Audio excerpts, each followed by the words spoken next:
Баршаңызға қайырлы күн. Бүгінгі тәуелсіздік күніңізбен барлығымызды құттықтаймыз.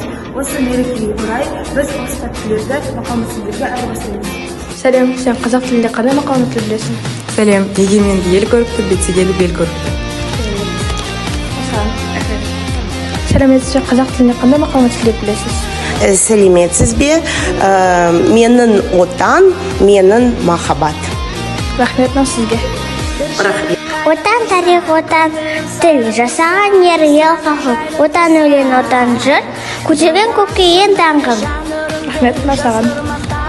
Сәлеметсіз бе? Азат елдің аспаны ашық. Рахмет сізге. Сәлеметсіз, қазақ тілінде қандай мақал мәтелдер білесіз? Сәлеметсің бе? Батыр туса ел ырысы, жаңбыр жауса жер ырысы. Рахмет сізге. Сізге қазақ тілінде өте көп мақал мәтелдер, соның бірін айтатын болсам, туған елде ел болмас, туған жерде жер болмас. Рахмет сізге. Рахмет.